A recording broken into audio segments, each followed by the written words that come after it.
Morning, welcome to Amanda Hall Psychic mini workshop series here on Facebook Live. Workshop number 57, I'm excited to say. We've been doing these now for over 12 months. It's a wonderful Wednesday morning here on the Gold Coast, so no matter where you are in this amazing globe of ours, welcome. And the spirits are tickling my nose again this morning, which is wonderful. I'd like to take this opportunity to welcome you and thank you for joining us again. So if you'd like to leave your name in the comments box and let me know where you're from, I will sort of wave and say hi to you in the next 48 hours. It's always lovely to have everybody join us here on this lovely early Wednesday morning on the Gold Coast. It's overcast and a little bit drizzly outside, but I must say here for us, it's a welcome relief because we've had an extended summer here. We've been back up over the 30 degrees in the last week or so.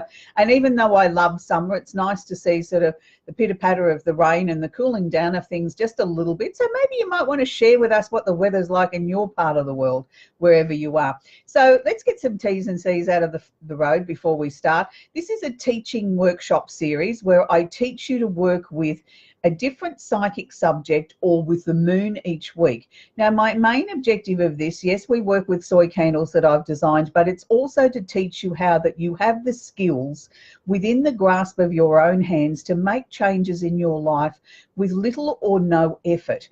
And it's when you understand how to make these changes that we can all collectively together bring more positivity into the world. We can start to slowly change the globe a little bit in a positive way by us all joining our energies together from around the globe and being positive and being dynamic and not sitting in judgment or sort of saying to somebody that's wrong, but sort of sending positive, happy, healing energy to everybody, that we can slowly start to make the world a better place. Now, I don't give out shout outs as we're going through the show because I like to sort of keep on point and keep on topic as much as I can. So please don't be offended by that. As I said, if you leave your name and where you're from and maybe what the weather's like in your neck of the woods, I will respond to you in the next 48 hours. Now, the other thing that we need to get out of the road before we get down to today's workshop is this is not where I give away complimentary or free readings. Under no circumstances do I do that in this segment. I have a previous show on A1R Psychic Radio on Moonstruck TV here on Facebook, which airs prior to this workshop series every Wednesday morning. So if you're on the Gold Coast, it's 8 a.m. on a Wednesday morning. So if you type that in and then you might be able to see what the local time is where you are.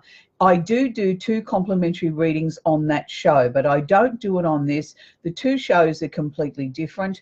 On my show on A1R Psychic Radio, we have the tarot card of the week. We have a little bit of a mini astrology lesson. We have a glimpse around the universe. We do talk briefly about the candle of the week, and then we take 2 callers from somewhere. So if you really want to get in and get a complimentary reading with me or one of the other team members at A1R Psychic Radio, head over there after this workshop and you'll see where that you can do that. They're on air three nights a week. This is the afternoon series today out of the US, but the rest of them are nighttime shows. The Tuesday afternoon show as it is in the US now, or Wednesday morning here in Australia, but the others are sort of much later in the day. So we've got that out of the road. And for those of you that don't know me, my name is Amanda Hall Psychic. I've been in the psychic industry here in Australia for well over 40 years now. I've been inducted into the Psychic Hall of Fame, and for many years in a row now I've been crowned Australian Psychic of the Year. That's been voted by the public. So I want to thank everybody. It's a humbling experience to keep winning that award, and when there's so much talent in this country and so many people that would be deserving of the same award. So I do thank you for your continued support. So let's get down to the topic at hand. We're talking about healing this week. Now, healing's one of these subjects that everybody has a different opinion on. And I know for many, many years when I'm, you know, as I said, I've been in the psychic industry over 40 years, but I must honestly say for about the first 20 years in my career, I really didn't have a grasp on people saying to me, I'm going to get a healing. And I used to think, oh, yeah, what a load of BS. You know, fancy going off to somebody and they put their hands on you and, you know, and they say all of a sudden, you know, you're magically healed, or they could feel the energy, or they felt better, or their leg didn't ache as much. And I used to think, what a load of BS that is. And, you know, and it wasn't so much that, well, I just didn't believe it because I didn't believe it was possible. I think I sort of thought, well, you know, why would people do that and not go to a doctor or not go to somebody that's had years and years and years of training? They're going to somebody that they don't know from a bar of soap, parting with money and having this imaginary sort of thing happening. And it was only as I suppose I started to work at more trade shows and exhibitions and things like that, and I got to work with and, you know, shared motel rooms with other practitioners and other psychics and things like that in my travels, that I started to really understand. You know, as you can appreciate, you'd go out for a meal at the end of the night and we'd talk about different things. And I was always the curious person that I asked questions about what they did and how they did it and why did they do it and why did they think it would work and all these sort of things, that I started to understand that there's more to it than this. Just because somebody says to you, I can do Reiki or I can do hot stone massage or I can do whatever, that there has to be a certain amount of belief coming from the person that's having the treatment. And then I started to sort of change my attitude towards things. I was still very skeptical of things that I couldn't see, or things that to me that I couldn't feel. You know, if I went and had a massage, you knew by that person putting their hands on you that they were working on your muscles. They were working on the sore points. You know, you might have to bite your finger so that you didn't go through the roof when they hit that sore point that, you know, in your lower back or your leg or whatever, but you could physically sort of relate that to something. When I'd see people sitting down having these so-called healings with Reikis and so on, I used to think, well, how do they know whether that really works? And people would say, I could feel the energy. And I used to think, what a load of rot. And I was still very skeptical of it. I must admit, I've had many different types of healings over the years. Some I, you know, thought were really great, and others I thought, well, just didn't work on me, or maybe I was too tense, or whatever the case may be. But I think healing comes back to a very personal thing. And it's something that I think it's very varied. It's, you know, it's like human beings. We're not all the same, not one size fits all. We all have different degrees of things that will work for us. Some will work brilliantly on one person and have little or no effect on someone else. And I think that's why sort of people sort of started to question whether or not these ancient things really do work. You know, some people swear by aromatherapy, other people swear at it. Some people like Chinese medicine, some people don't. Some people believe in acupuncture, others don't. I mean, I must admit, over the years, I tried many different complementary and alternative types of healing and medicine, as well as conventional medicine, because I was walking around in chronic pain for a very long time from a car accident I had as a child. And because I was so stubborn and didn't want to take pain pills and believed that they would be no benefit to my system. And more importantly, I suppose I was worried about them interfering with my psychic ability, that knowing that that's such a fine balance of being able to tune into someone and help them with crises and issues in their lives, that I couldn't in any way mask that with something that was altering my state of my consciousness. That how could I be guaranteed and confident in my own abilities if I wasn't in control of how I felt or where my thinking was coming from? So that was one of the reasons. And also the fact that I didn't agree with putting chemical substances into your body all the time. I believe that that's not good for anyone. That was my personal belief. It still is. But also the fact too that I felt, how would I know if other things that I was doing in my life were a benefit or a detriment if I was masking the pain? If I was taking the pain away with a pill, how would I know whether something was working? If I'd made a change in my life, whether it was working or not, because I would have no yardstick to measure by. So that, you know, drove me to sort of looking at different things and what were the things that I could do in my own personal life to make changes. And one of the things that kept coming to me, and I kept coming back to, the power of the mind, that the mind is such a powerful tool that we can use it for good or we can use it for bad. So in my way of looking at it, we could use it for positive or we could use it for negative. So I started to think, well, what if you just spent a short space of time every day allowing your mind to be still and just focusing on sending yourself positive energy, telling yourself that your body was going to be whole, complete, out of pain, out of whatever? Was that possible?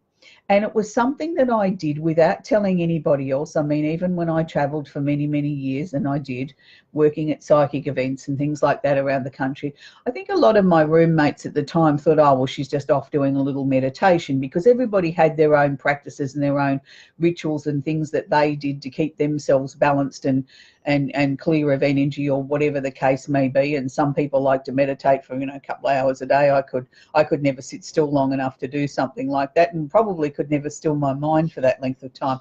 But one thing I was able to do was to devote about 15 to 20 minutes a day staring into a candle.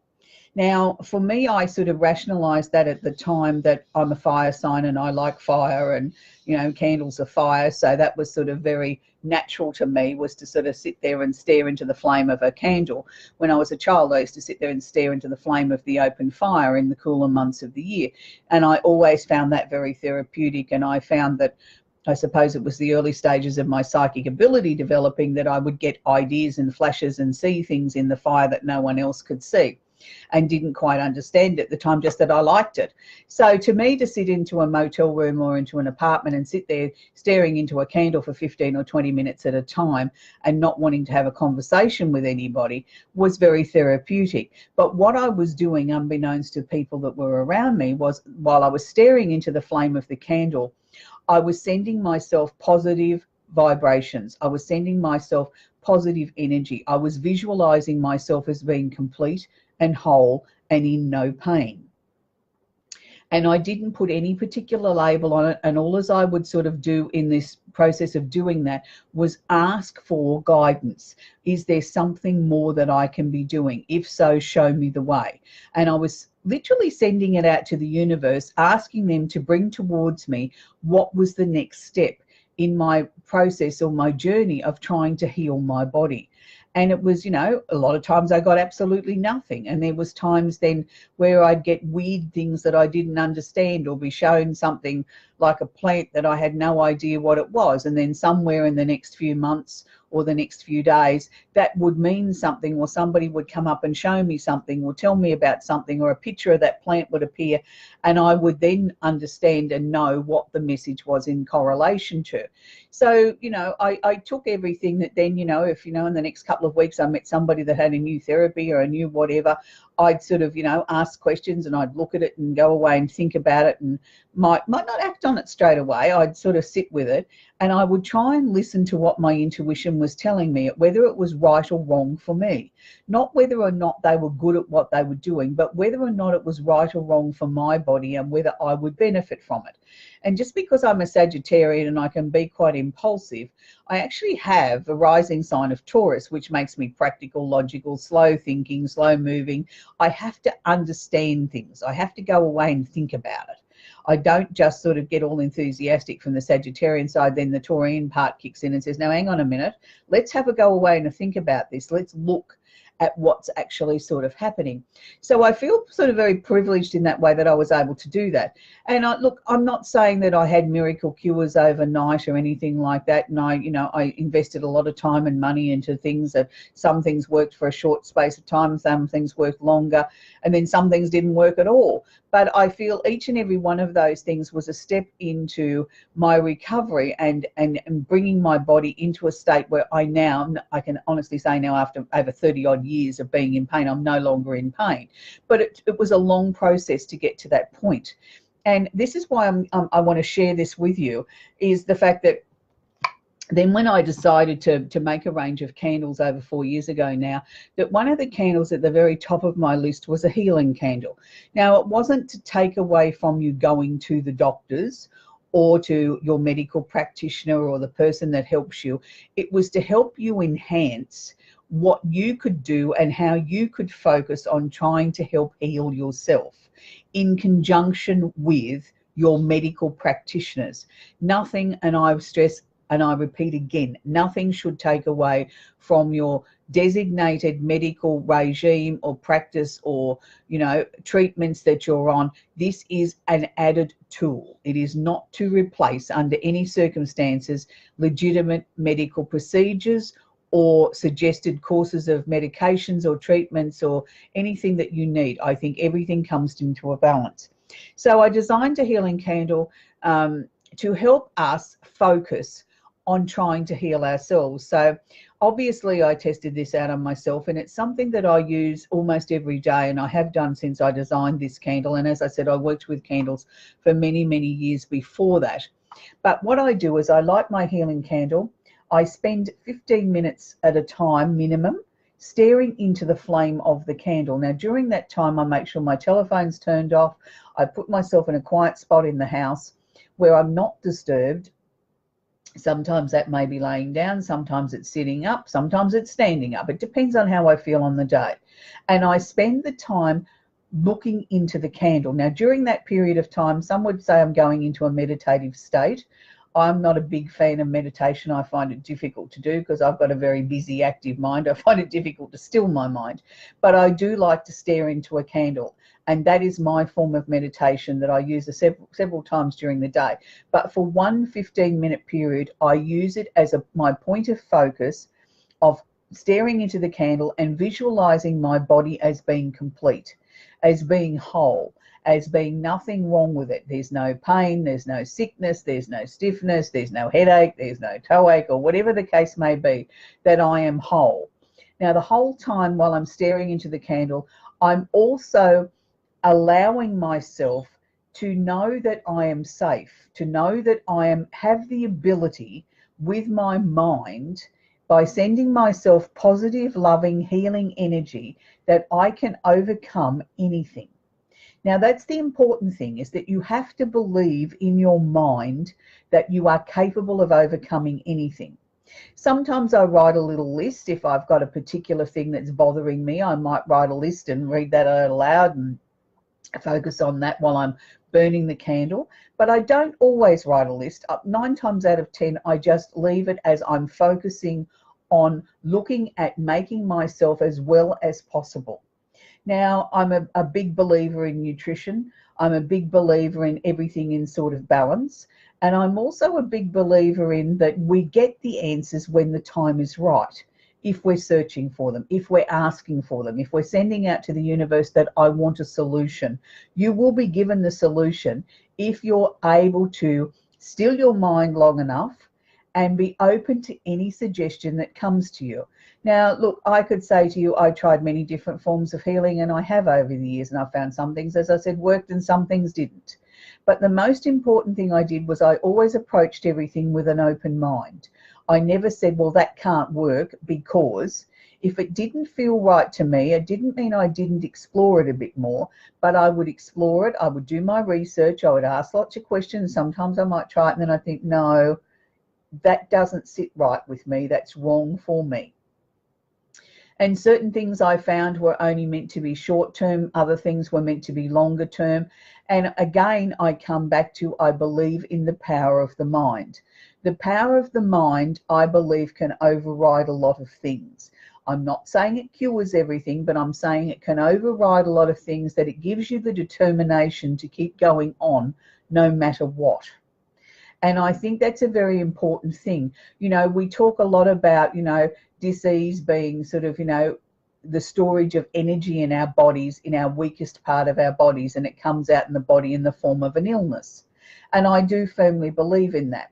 I do firmly believe in that if you're a very stressy sort of person and you don't find a way of releasing that stress or dealing with that stress or being able to remove it from your body in some way, you will end up with more sicknesses. You know, there's lots of people that talk themselves into illnesses. You know, oh, the weather's changed, I know I'm going to get a cold. Well, what have you done? You've just sent the intent out to the universe, telling the universe, oh, good, I want a cold. I never ever try to do those sort of things. I'm very careful at what I send out to the universe, and you have to be, because our words are very powerful weapons. And it's interesting how some people just enjoy being sick, as I see it. You know, you ask them how they are and you get this long list and you think, oh, gee, I wish I hadn't asked them now. You know, they've gone on for 10 minutes about all their ailments. Instead of saying I'm absolutely fabulous or I'm great today or whatever, they're telling themselves that they're sick, and they're reaffirming that by voicing that and telling you about all their ailments, that the universe thinks, oh, good, that's what they want, more of the same. Instead of saying, no, I'm great or I'm well or whatever, where the universe thinks, oh, well, they're well, we'll send them more wellness. So it's, it really is an important thing. And that's why I firmly believe in, the intent, purpose, and direction. If you send the intent out to the universe that you're going to get a cold, well, it will deliver, because that's the purpose that you want in your life, and that's the direction you've chosen. So I choose not to do that. So with these extra large candles, they have a dual wick system. I like 1 wick one day and 1 wick the next day. That will give you a longer burn time. You'll get up to 100 hours out of them if you do it that way.